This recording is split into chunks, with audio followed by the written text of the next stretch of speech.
Shalom buat semua warga kerajaan.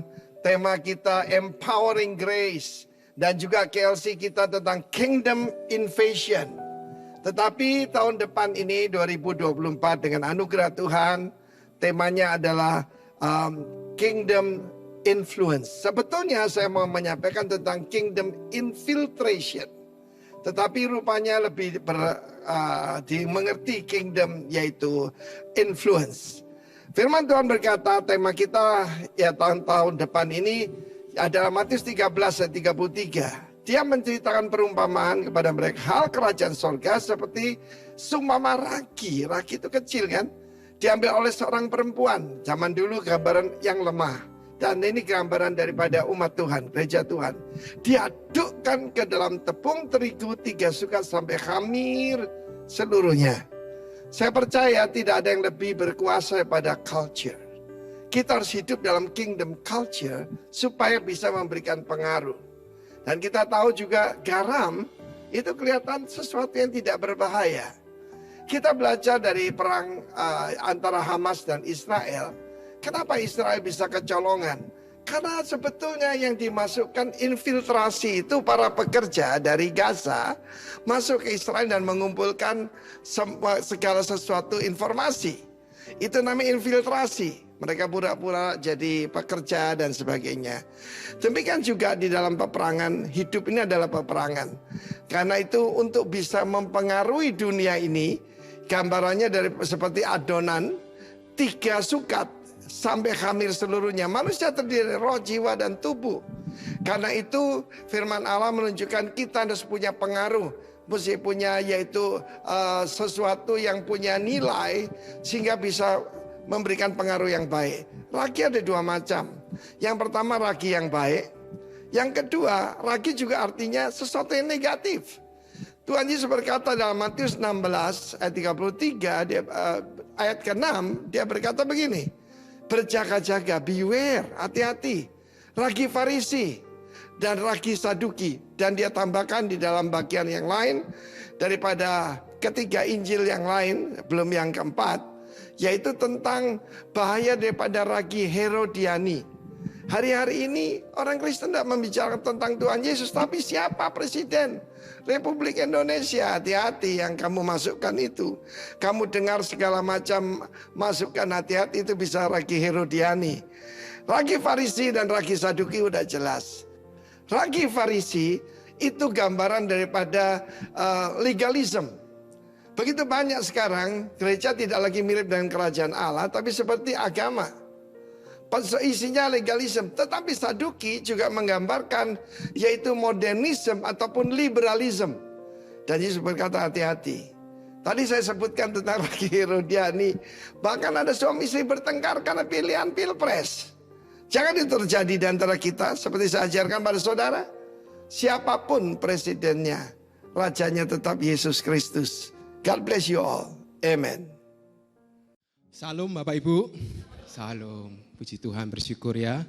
Saya kembali mengucapkan selamat Natal ya. Masih dalam 1 minggu Natal ya Bapak Ibu. Dan nanti malam, tepat jam 12 malam kita akan merayakan yang namanya Tahun Baru ya. Mungkin sudah ada yang prepare buat bakar-bakar ya. Semua wajahnya sumringah menyambut Tahun Baru. Dan saya bersyukur pada saat pagi hari ini kita masih menyempatkan waktu ya. Untuk kita bersama-sama datang, memuji, memuliakan nama Tuhan. Dan sebentar kita akan mendengarkan dan merenungkan sebagian dari firman Tuhan ya. Kita tahu bahwa tema besar GBI Rock bulan ini adalah fruitful living ya. Atau kehidupan yang berbuah. Dan seperti biasa sebelum saya masuk dalam renungan, saya mau bertanya kepada Bapak Ibu warga kerajaan sekalian ya. Kira-kira Bapak Ibu tahu atau tidak, apa yang menjadi perintah pertama yang Allah berikan kepada manusia setelah Allah menciptakan manusia? Apakah ada yang tahu Bapak Ibu? Perintah yang pertama Allah berikan kepada manusia setelah Allah menciptakan manusia. Jawabannya ada di dalam Kejadian 1 ayat 28a, dikatakan Allah memberkati mereka, lalu Allah berfirman kepada mereka, beranak cuculah dan bertambah banyak. Nah, kata beranak cuculah itu dalam bahasa Ibrani disebut parah ya. Parah, bukan parah kamu, bukan parah ya.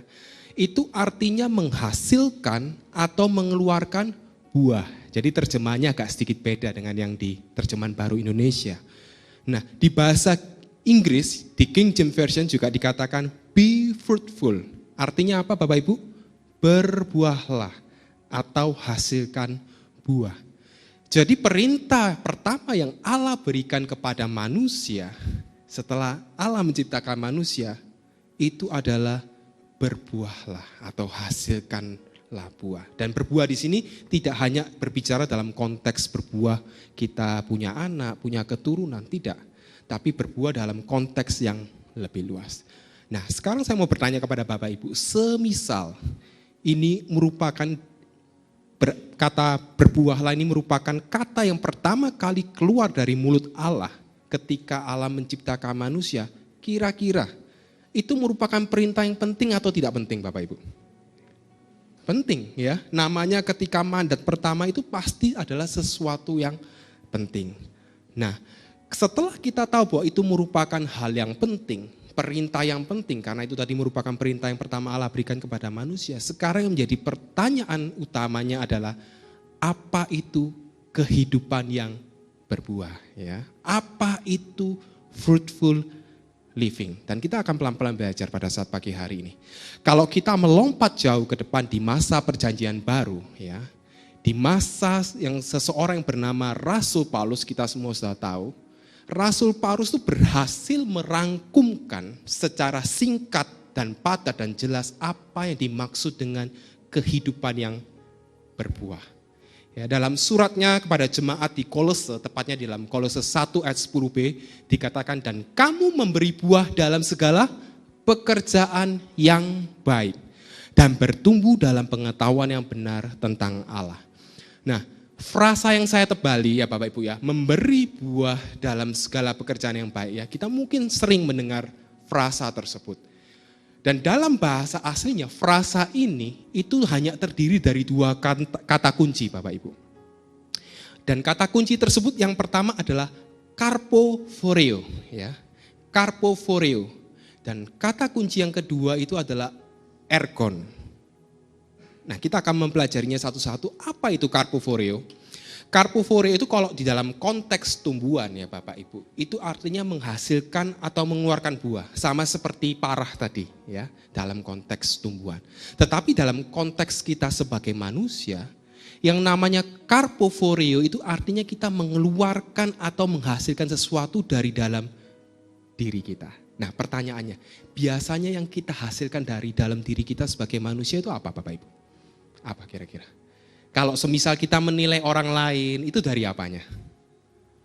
Dari sifat ya, kata-kata, kemudian tingkah laku, perbuatan ya. Jadi yang bisa kita keluarkan atau hasilkan karpophoreo sebagai manusia itu adalah perkataan kita dan perbuatan kita. Paling mudah itu Bapak Ibu ya. Di mana itu didasari oleh pikiran, perasaan dan kehendak kita. Itu karpophoreo. Sampai sini bisa memahami ya Bapak Ibu ya, karpophoreo. Dan yang kedua adalah ergon. Apa itu ergon? Ergon itu artinya pekerjaan. Ya. Tapi dalam konteks ayat tersebut bukan pekerjaan, job atau occupation yang berkaitan dengan karir, tidak Bapak Ibu ya. Melainkan aktivitas kita, kegiatan kita sebagai manusia. Wah, puji Tuhan. Baik itu mungkin masak ya, atau mungkin kita sedang merawat anak kita, atau kita sedang melakukan apapun, itulah ergon. Dan di dalam Yohanes 4 ayat 34, Tuhan Yesus berkata, makananku ialah melakukan kehendak Dia yang mengutus aku dan menyelesaikan pekerjaannya. Nah, pekerjaannya di sini ini juga menggunakan kata ergon. Ya. Dan yang namanya ergon di dalam konteks Alkitab terutama perjanjian baru itu tidak bisa terlepas dari yang namanya kehendak Dia yang mengutus aku atau kehendak Allah Bapa. Jadi artinya ergon itu adalah segala pekerjaan atau aktivitas atau kegiatan kita sebagai manusia yang sesuai dengan kehendak Dia yang mengutus kita. Kehendak Allah Bapa. Amin Bapak Ibu.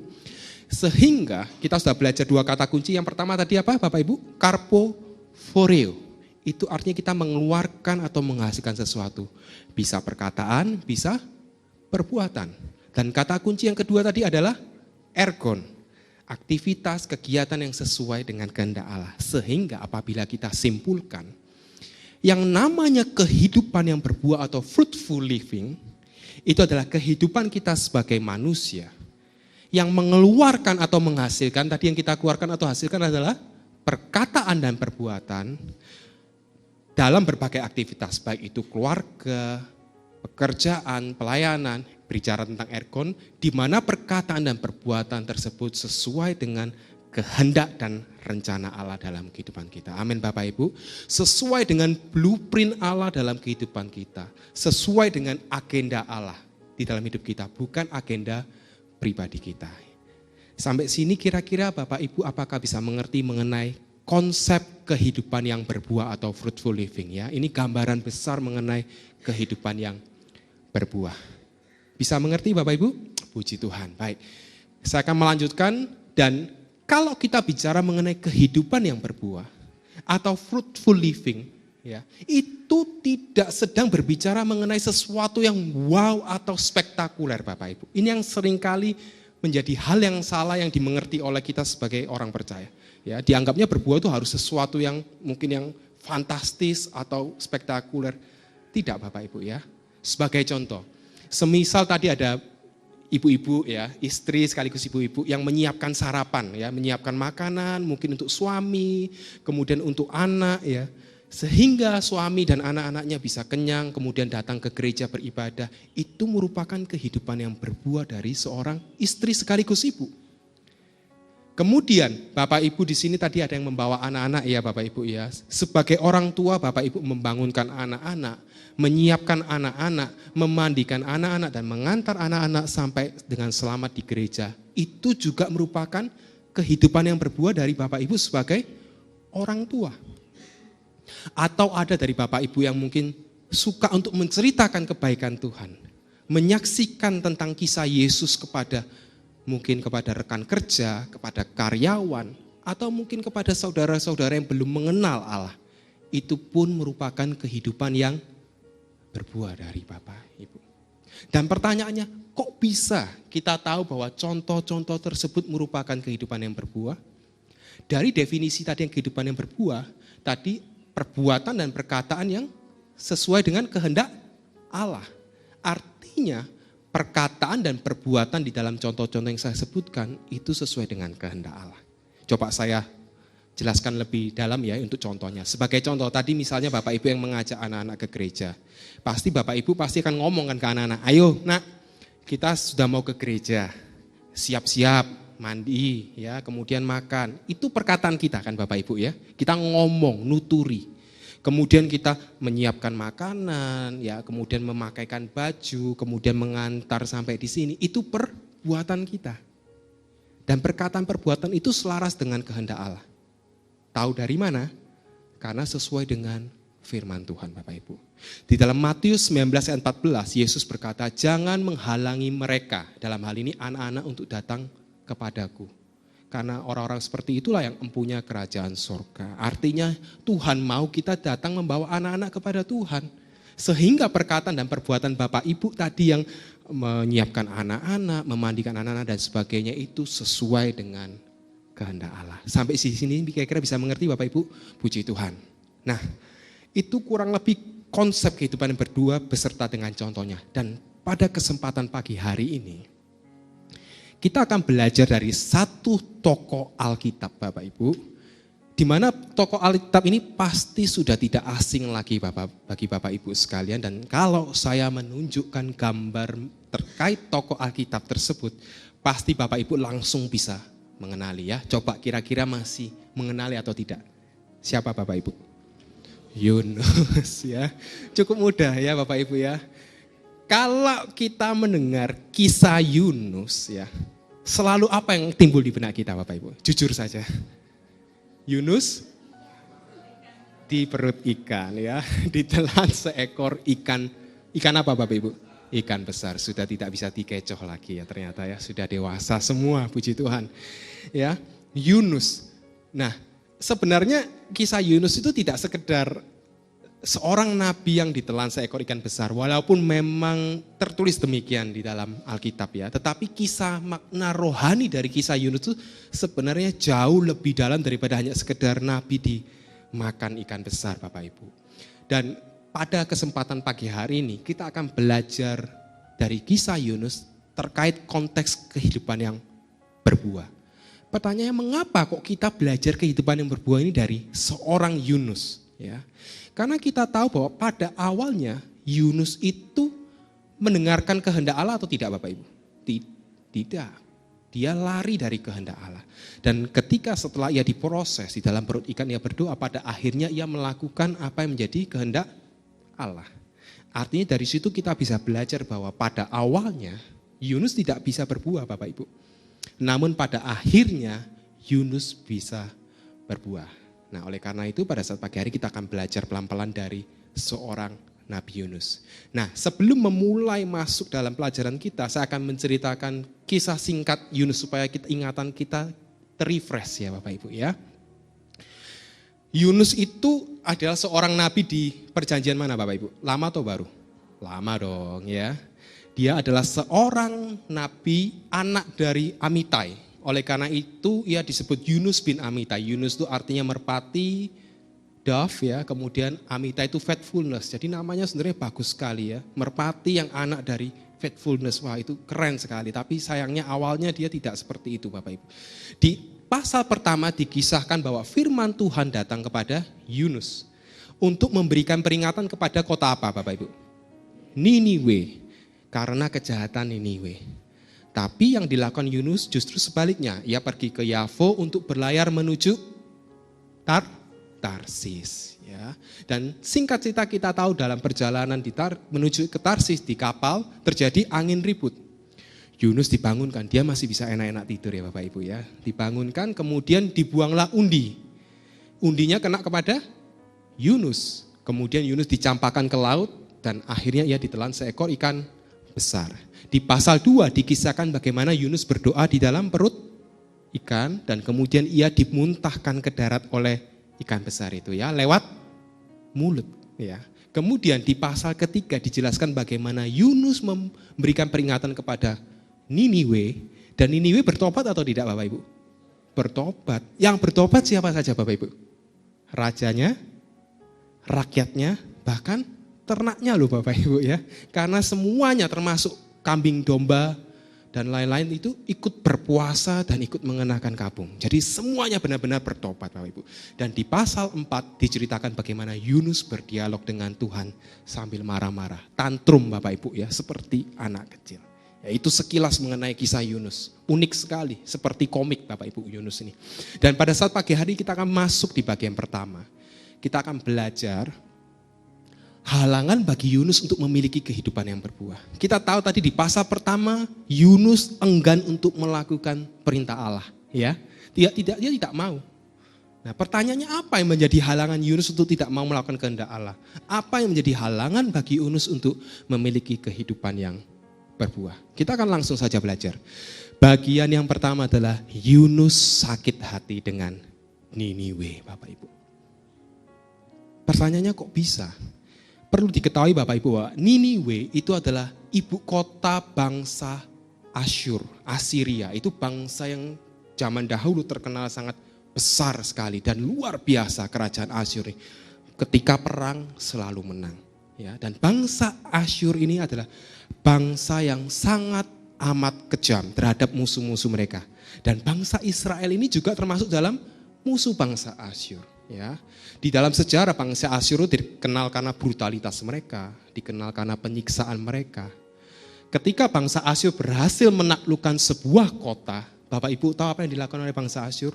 Mereka akan menguliti pemimpin kota tersebut, Bapak Ibu. Dikuliti Bapak Ibu.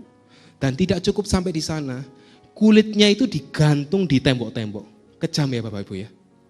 Dikuliti hidup-hidup loh Bapak Ibu. Kemudian kulitnya digantung di tembok. Kemudian kepala musuh bangsa Asyur yang dipenggal itu Bapak Ibu ya. Itu disusun, ditombak seperti sate. Ya, sate puyuh Bapak Ibu tahu. Tapi bedanya ini isinya kepala semua Bapak Ibu. Aduh kejam sekali Bapak Ibu. Tidak heran Yunus tidak mau pergi ke Niniwe Bapak Ibu. Karena di pasal 4 ya, dituliskan bahwa Yunus tahu bahwa Allah ada Allah yang pengasih, penyayang dan panjang sabar. Sehingga Allah pasti mengampuni Niniwe. Tapi Yunus tidak suka dengan hal tersebut Bapak Ibu. Karena apa? Sakit hatinya. Dia merasa bahwa Niniwe tidak pantas mendapatkan hal-hal yang baik. Yunus tidak mau terjadi pertobatan di Niniwe. Yunus tidak mau Allah mengampuni Niniwe. Malahan kalau bisa Allah menghukum Niniwe. Dan halangannya adalah sakit hatinya. Ya. Oleh karena itu Bapak Ibu yang saya kasihi, hati-hati dengan yang namanya sakit hati. Beneran Bapak Ibu ya. Sakit hati atau luka-luka dalam batin kita. Karena jangan-jangan itu yang menjadi halangan kita untuk memiliki kehidupan yang berbuah. Itu halangan yang pertama. Kita lanjut belajar di halangan yang kedua. Halangan kedua kenapa Yunus tidak bisa memiliki kehidupan yang berbuah adalah karena Yunus tinggal di zona nyaman. Ya. Loh kok bisa Yunus tinggal di zona nyaman? Kalau kita membaca baik-baik di 2 Raja-Raja pasal 14 ayat 23 sampai 25, Bapak Ibu bisa catat nanti coba pelajari lagi di rumah. Ada seorang raja Israel yang bernama Yerobeam II Bapak Ibu. Raja Israel dan dia merupakan keturunan dari Yerobeam I. Yerobeam II ini. Dan Yerobeam II ini juga melakukan apa yang jahat di mata Tuhan sama seperti moyangnya Yerobeam I. Yerobeam II ini. Tetapi pada masa pemerintahan Yerobeam II justru wilayah Israel itu diperluas Bapak Ibu. Dan nubuatan mengenai perluasan wilayah tersebut disampaikan tidak lain tidak bukan oleh Nabi Yunus. Kita bisa baca di 2 Raja-Raja 14 ayat 25, dikatakan Yerobeam II berhasil merebut kembali daerah Israel di antara Hamat dan Laut Araba, Laut Mati, sesuai dengan firman Tuhan Allah Israel yang disampaikan melalui Nabi Yunus, putra Amitai dan dari Gad Hefer. Ya. Sehingga dengan demikian Bapak Ibu saya mau tanya, kira-kira nih koneksinya Yunus dengan Raja Yerobeam II itu oke atau tidak kira-kira? Oke dong, ya. Kenapa bisa oke koneksinya? Karena Yunus memberikan kabar baik bagi Yerobeam II, menubuatkan sesuatu yang baik. Saya beri contoh untuk supaya lebih mudah mengerti ya Bapak Ibu ya. Misalnya ada 2 hamba Tuhan ya, ada 2 hamba Tuhan. Tuhan menyuruh 2 hamba Tuhan ini untuk datang kepada sebuah keluarga. Keluarga yang pertama diberitahu oleh Tuhan, hamba Tuhan yang pertama diberitahu oleh Tuhan, kamu kasih tahu keluarga tersebut bahwa keluarga tersebut akan mendapatkan rumah yang besar, yang baru, yang jauh lebih bagus daripada yang sekarang. Itu hamba Tuhan yang pertama. Kemudian hamba Tuhan yang kedua disuruh oleh Tuhan untuk memberitahu kepada keluarga tersebut bahwa keluarga tersebut akan mengalami malapetaka. Kira-kira secara manusia, keluarga tersebut akan lebih suka dengan hamba Tuhan yang mana Bapak Ibu? Yang pertama, karena berita yang disampaikan berita baik. Sama halnya dengan Yunus ya, dengan Yerobeam II. Jadi kurang lebih bisa menangkap ya Bapak Ibu ya. Dengan demikian saya yakin bahwa Yunus itu mendapatkan fasilitas yang oke dari Yerobeam II. Reputasinya sebagai nabi pasti melejit pesat. Dia menjadi nabi yang dalam tanda kutip sukses. Dia pasti tinggal di zona nyaman. Yerobeam pasti berkenan terhadap Yunus. Nubuatnya membuat Israel menjadi luas kok. Dan apabila Yunus yang pada awalnya menubuatkan perluasan Israel, tiba-tiba ia harus menyerukan peringatan kepada kota Niniwe. Kira-kira bagaimana Bapak Ibu? Kalau awalnya tadi menubuatkan sesuatu yang baik ya, kemudian dia harus pergi ke musuh Israel yang begitu kejam. Dan di pasal 4 tadi sudah saya sebutkan bahwa Allah pasti mengampuni Niniwe, Yunus tahu. Maka yang bisa terjadi adalah bangsa Israel bisa tidak suka kepada Nabi Yunus. Kenapa? Karena bangsa Israel juga sakit hati dengan bangsa Asyur. Sama seperti bangsa Indonesia kalau ditindas oleh bangsa Belanda, Jepang, itu masih mungkin orang-orang yang sudah usia-usia lanjut itu mungkin kadang masih ada rasa sakit hati ya, kok dulu diperlakukan ini. Bangsa Israel juga sama Bapak Ibu. Merasa tidak adil. pinginnya semua musuh-musuh Israel itu juga dihukum Allah. Dan kalau semisal Yunus pergi ke Niniwe, menyerukan peringatan, Niniwe bertobat dan Allah mengampuni, sekali lagi bangsa Israel bisa tidak suka dengan Yunus. Dan Yunus akan keluar dari zona nyamannya. Ya, bisa-bisa fasilitasnya dicabut, kemudian reputasinya sebagai nabi sukses akan tercoreng ya. Jadi di bagian pertama ini kita belajar dua halangan ya. Kenapa Yunus tidak bisa berbuah? Halangan yang pertama tadi apa Bapak Ibu? Yunus sakit hati. Hati-hati, jangan sampai kita masih menyimpan sakit hati. Dan hal yang kedua, Yunus tinggal di zona nyaman. Nah, di kesempatan penghujung tahun 2023 ini, biarlah kita juga mencoba evaluasi Bapak Ibu ya. Pertanyaannya ya, apabila kita melihat sosok Yunus, rasa-rasanya kita itu juga melihat cerminan diri kita loh Bapak Ibu. Ya. Karena terkadang kita itu juga masih memegang erat yang namanya sakit hati. Ya, saya yakin di antara kita pasti masih ada yang entah itu punya sakit hati terhadap keluarga, baik itu suami, istri, orang tua, anak, mertua, menantu, dan lain-lain. Atau mungkin sakit hati terhadap rekan kerja, atau bahkan terhadap rekan sepelayanan. Ya, kita bisa saja masih memegang hal tersebut tanpa kita sadari, dan itu menjadi penghalang kita untuk berbuah Bapak Ibu. Atau kita juga masih suka tinggal di zona nyaman kita. Ya, bisa apa? Harta kita. Kita mungkin merasa bahwa hidup saya cukup kok. Gak butuh Tuhan. Fine-fine aja kok tanpa Tuhan. Aku kaya. Jabatanku tinggi. Semua takut sama saya. Reputasiku oke. Baik sebagai pekerja, sebagai pelayan, oke semua. Dan koneksiku bagus. Kenal mungkin jenderal lah atau apalah. Apakah kita berkubang di zona nyaman kita? Ya, hati-hati. Dan oleh karena itu, biarlah pagi ini kalau semisal kita masih punya halangan-halangan tersebut, kita wajib bertobat Bapak Ibu. Amin. Kita wajib berbalik. Dan di bagian yang kedua, kita akan belajar apa yang menjadi langkah-langkah Yunus untuk dapat kembali memiliki kehidupan yang berbuah. Ya. Kalau Yunus tidak melakukan langkah-langkah ini Bapak Ibu, dijamin dia tidak akan dimuntahkan oleh ikan.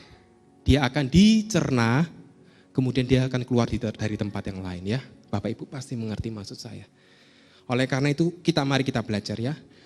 Langkah yang pertama Bapak Ibu, di dalam Yunus 2 ayat 4 dikatakan, dan aku berkata telah terusir aku dari hadapan matamu.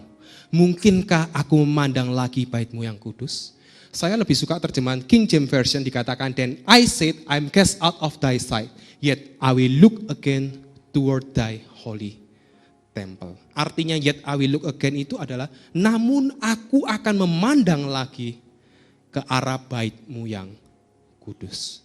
Langkah pertama yang dilakukan Yunus dalam kondisi Yunus jauh dari kehendak Allah, yang ia katakan adalah, aku akan memandang lagi ke bait-Mu yang kudus. Hal tersebut berbicara bagaimana kita, Yunus, kembali meletakkan fokus atau prioritas utama kita kepada Allah yang hidup, Allah Israel Bapak Ibu. Amin. Ya, bait-Mu yang kudus di sini tidak sedang berbicara mengenai bait Allah pada masa itu secara fisik di Yerusalem. Karena posisinya Yunus itu ada di dalam perut ikan Bapak Ibu. Dia tidak tahu mana utara, selatan, barat, timur. Dia tidak tahu di mana posisinya bait Allah Yerusalem. Tetapi pada dasarnya bait-Mu yang kudus itu bicara mengenai pribadi Allah sendiri. Hadirat Allah, the presence of God. Dan sama halnya dengan Yunus. Sudahkah kita meletakkan fokus atau prioritas utama kita kepada Allah? Sudah Bapak Ibu? Bagaimana caranya Bapak Ibu? Sangat mudah Bapak Ibu, sebenarnya sangat amat mudah. Mumpung ini akhir tahun, kita punya kesempatan tahun depan untuk memulai sesuatu yang baru ya. Katanya Pertamina dari nol ya. Dan caranya mudah Bapak Ibu. Bagaimana kita meletakkan fokus itu? Dengan melakukan yang namanya disiplin rohani. Katakan amin. Amin. Apa disiplin rohani contohnya? Ngomong sama Tuhan, ngobrol ya. Tuhan, saya hari ini harus melakukan ini, kok rasanya berat. Tuhan tolong. Itu komunikasi. Bukan harus kita berdoa, berlutut. No. Tuhan kita dekat dengan kita. Kita bisa ngomong kayak ya kepapa lah ya. Kemudian, apalagi? Baca Alkitab, Bapak Ibu ya. Saya sampai hari ini selalu memberitahu anak saya untuk rajin baca Alkitab. Ya. Dan saya tidak akan bisa beritahu kalau saya sendiri tidak melakukannya. Izin dong Bapak Ibu ya. Saya harus bisa memberikan teladan. Membaca dan merenungkan. Bukan kejar setoran pasal ya Bapak Ibu ya. Bisa gampang kok baca setoran pasal 2-3 pasal tapi nggak ngerti. Pelan-pelan saja 1 pasal tapi dimengerti. Oh ternyata maksudnya Tuhan kayak gitu. Itu disiplin rohani. Ketika Bapak Ibu di kondisi tanggal 31 masih hadir di pertemuan ibadah seperti Bapak Ibu sedang melakukan disiplin rohani. Dan itu luar biasa, saya memuji Bapak Ibu. Kenapa kita perlu disiplin rohani? Ya, karena ketika kita melakukan disiplin rohani, kita sedang meletakkan Allah menjadi prioritas utama di hidup kita. Dan kita yakin dan percaya bahwa Allah punya campur tangan dalam hidup kita. Ya, jadi langkah yang pertama, kembali meletakkan fokus kita kepada Allah yang hidup. Amin. Langkah yang kedua Bapak Ibu. Di dalam Yunus 2 ayatnya yang ke-9 dikatakan, tetapi aku dengan ucapan syukur akan kupersembahkan korban kepadamu. Apa yang kunasarkan akan kubayar. Keselamatan adalah dari Tuhan. Di langkah ini Bapak Ibu, Yunus kembali mengatakan pada Tuhan, Tuhan, apa yang kunasarkan akan kubayar. Tidak cukup hanya membetulkan fokusnya kembali kepada Allah. Yunus ingat bahwa dia adalah nabi. Yang namanya nabi itu kepunyaannya Allah, Bapak Ibu. Dan harusnya menjadi alat kepanjangan tangan, kepanjangan mulut Allah. Dia ingat bahwa aku harus kembali memberikan hidupku untuk Tuhan. Sama halnya dengan kita Bapak Ibu. Ketika kita sudah tahu tanggal 24 Desember ya, kita kemarin merayakan Natal, kita mengingat kelahiran Yesus. Tapi kita tidak boleh hanya mengingat kelahirannya. Kita wajib mengingat pengorbanannya di atas kayu salib. Kita sudah dibeli dengan harga yang mahal Bapak Ibu.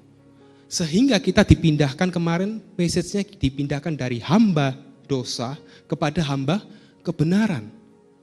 Oleh karena itu, sudah sepatutnya kita memberikan hidup kita sebagai persembahan yang hidup, yang kudus dan yang berkenan. Kata Roma 12 ayat 1, itulah ibadahmu yang sejati.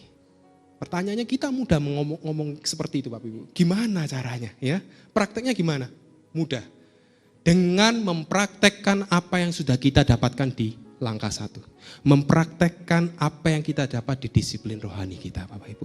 Ketika kita baca Alkitab merenungkan, oh ternyata saya harus mengampuni. Mengingat, oh ya, saya masih sakit hati. Tuhan ajar hambamu untuk melepas pengampunan. Lepas Bapak Ibu halangan yang nomor 1 tadi, sakit hati. Kemudian dibacakan bahwa kita harus mengucap syukur dalam segala hal. Kita ngomel-ngomel, ingat, oh ya, kita harus mengucap syukur. Nah dari disiplin rohani kita bisa mempraktekkan. Nah jangan kita ngomong ke Tuhan, Tuhan aku mempersembahkan hidupku untuk Tuhan, Tuhan aku mengasihimu. Tetapi kita gak pernah melakukan langkah 1 tadi, itu omong kosong Bapak Ibu. Karena langkah 2 hanya bisa dilakukan kalau kita melalui langkah 1. Melakukan disiplin rohani, kemudian di langkah kedua mempersembahkan hidup kita untuk tujuan ilahi, tujuan Allah. Itu bicara kita mempraktekkan apa yang kita dapatkan dari ngobrol kita, dari bacaan kita, ngobrol kita dengan Tuhan, bacaan Alkitab kita, pertemuan ibadah kita, itu kita praktekkan dengan pertolongan pribadi Roh Kudus. Amin Bapak Ibu. Karena kita gak mampu Bapak Ibu, kalau kita dengan kekuatan kita, dengan kuat gagah kita tidak akan pernah mampu. Itu langkah yang kedua, kita mempersembahkan hidup kita kepada tujuan ilahi dengan cara kita mempraktekkan disiplin rohani kita. Ya. Dan saya mau bertanya Bapak Ibu, setelah kedua langkah ini ya, setelah doa Yunus berhasil dikeluarkan di perut ikan dan dia melakukan apa yang Tuhan perintahkan ya. Benar ya Bapak Ibu ya. Tetapi yang menjadi pertanyaan saya adalah, setelah Yunus melakukan apa yang menjadi kehendak Allah, apakah persoalannya selesai Bapak Ibu? Ayo. Ternyata kalau Bapak Ibu baca di pasal 4, tidak selesai Bapak Ibu. Memang Yunus berhasil mempertobatkan lebih dari 120.000 orang di Niniwe. Tetapi di pasal 4 kita bisa lihat bagaimana Yunus itu tantrum ya. Bapak Ibu tahu kan ya tantrum itu ya. Kalau yang punya anak kecil, punya cucu pasti tahu kalau lagi kepingin sesuatu tuh marah-marah gitu. Yunus tantrum Bapak Ibu. Ya, dan 2 kali di pasal 4 Yunus minta, "Wes Tuhan, tak mati ya." 2 kali. Konyol ya Bapak Ibu, habis mempertobatkan lebih dari 120.000 orang. Itu berarti berapa kalinya jemaat di tempat ini? 1.200 kali ya, itu banyak sekali Bapak Ibu. Bahkan sampai kambing dombanya bertobat loh Bapak Ibu, itu kan luar biasa. Ya, rakyatnya dan ini. Nah, kok bisa tiba-tiba Yunus minta mati? Dari situ kita bisa belajar Bapak Ibu mengenai kehidupan yang berbuah. Ini perlu kita perhatikan bahwa ternyata kehidupan yang berbuah itu bukan bicara mengenai melakukan satu kehendak Allah. Sama seperti Yunus tadi, ia berhasil melakukan kehendak Allah, menyerukan peringatan kepada Niniwe. Berhasil kan? Berhasil. Tapi di pasal 4 dia balik lagi, dia ngomel-ngomel, mengeluh, marah-marah, gak jelas. Seharusnya kehidupan yang berbuah itu bicara bahwa kita bukan melakukan satu kehendak Allah, melainkan melakukan kehendak Allah ketika memang Allah berkehendak kita melakukan. Amin Bapak Ibu. Itu bicara terus menerus, continue. Nah, oleh karena itu kita perlu belajar langkah terakhir yang ketiga ini. Di mana Yunus pun juga sebenarnya di kisah Yunus yang terakhir itu tidak dikisahkan bagaimana responnya dia. Tapi mari kita sama-sama belajar dengan Yunus. Langkah yang ketiga, di dalam Yunus 4 ayat 4 dan Yunus 4 ayat 9a. Tadi kan Yunus 2 kali minta mati ya. Sebaliknya Tuhan 2 kali bertanya kepada Yunus, layakkah engkau marah? 2 kali Tuhan bertanya kepada Yunus, layakkah engkau marah? Sebenarnya itu merupakan pertanyaan yang menjadi ajakan bagi kita semua untuk apa Bapak Ibu? Selalu menguji dan menjaga hati kita. Amin Bapak Ibu, amin. Coba tanyakan ya, bayangkan Tuhan tanya kita, pantas kamu marah? Kamu tuh wong Kristen, hidup sudah jadi orang Kristen sekian tahun. Pantas tak kamu kecewa? Pantas tak kamu sakit hati? Pantas tak kamu itu uring-uringan sama rekan sepelayanan? Pantas tak kamu itu kecewa dengan hamba Tuhan? Pantas. Tuhan tanya loh kepada kita Bapak Ibu. Dan pada dasarnya itu adalah ajakan bagi kita untuk selalu menguji dan menjaga hati kita. Ya. Dan sekali lagi, bagaimana caranya kita bisa menguji dan menjaga hati kita? Kita evaluasi Bapak Ibu. Sadar bahwa kita itu bukan Superman. Sadar bahwa kita itu bukan orang yang sempurna ya. Artinya kita perlu evaluasi diri dan sekali lagi kita perlu yang namanya pribadi Roh Kudus. Tanya kepada Roh Kudus. Roh Kudus, apakah apa yang aku lakukan ini sudah seturut dengan kehendak-Mu atau belum? Apakah yang aku lakukan ini sudah merupakan kehidupan yang berbuah atau belum? Ketika kita melakukan hal-hal yang tidak berkenan, tanya, pantas ah? Pantas. Ya, ingat bahwa kita sudah dibeli dengan harga yang mahal oleh darah Yesus Kristus. Jadi sudah sepatutnya kita juga selalu menguji dan menjaga hati kita. Siapapun itu ya, baik termasuk hamba Tuhan juga, kita pun juga tetap harus selalu menguji dan menjaga motivasi hati kita. Jangan sampai kita mengerjakan segala sesuatu itu berdasarkan agenda pribadi kita ya. Jadi di pagi hari ini, di bagian kedua kita sudah belajar 3 langkah ya. Masih ingat Bapak Ibu yang pertama tadi apa? Kembali meletakkan fokus dan prioritas utama kita kepada Allah. Dan yang kedua tadi kita mempersembahkan hidup kita untuk tujuan Allah, tujuan ilahi. Dan yang ketiga kita selalu menguji dan menjaga hati kita. Dan kita tiba pada konklusi renungan di saat pagi hari ini Bapak Ibu. Masih ingat Bapak Ibu yang pertama tadi saya membahas mengenai kehidupan yang berbuah. Ada 2 kata kunci, yang pertama apa? Karpophoreo. Dan yang kedua tadi ergon ya. Artinya apa karpophoreo tadi? Mengeluarkan atau menghasilkan sesuatu. Bisa apa yang kita hasilkan sebagai manusia tadi? Perkataan dan perbuatan atau tingkah laku. di mana itu sesuai dengan kehendak Allah. Ya, itu kehidupan yang berbuah. Kemudian tadi kita sudah belajar dari tokoh Yunus di bagian pertama, kita belajar mengenai halangan untuk memiliki kehidupan yang berbuah. Yang pertama apa tadi Bapak Ibu? Sakit hati ya, jangan sampai kita menyimpan sakit hati. Coba koreksi ya, di akhir tahun ini evaluasi, saya masih ada sakit hati dengan siapa ya? Saya masih belum beres dengan siapa? Kemudian halangan yang kedua tadi adalah kita tinggal di zona nyaman. Ya, jangan sampai kita punya berhala-berhala. Kita merasa hidup kita itu fine-fine saja Bapak Ibu. Kita merasa kayak, aku gak butuh Tuhan kok. Hidupku fine-fine aja, harta banyak, jabatan oke, jangan Bapak Ibu. Dan di bagian yang kedua tadi kita belajar, di bagian kedua dari Yunus kita belajar langkah-langkah kita untuk kembali memiliki kehidupan yang berbuah. Langkah yang pertama apa Bapak Ibu tadi? Meletakkan fokus utama kita kepada Allah. Itu bicara mengenai disiplin rohani. Sudahkah Bapak Ibu melakukan disiplin rohani? Pertanyaannya, ya mungkin kalau datang ke gereja tiap minggu, saya yakin sudah semua. Karena wajahnya selalu familiar, saya bersyukur. Tetapi, bagaimana dengan komunikasi dengan Tuhan? Bagaimana pembacaan Alkitab kita? Apakah kita rutin membaca? Kalau sudah rutin membaca, pertanyaannya apakah kita merenungkan firman Tuhan tersebut ya? Kemudian yang kedua, bicara apa? Langkah kedua, mempersembahkan hidup untuk tujuan Allah.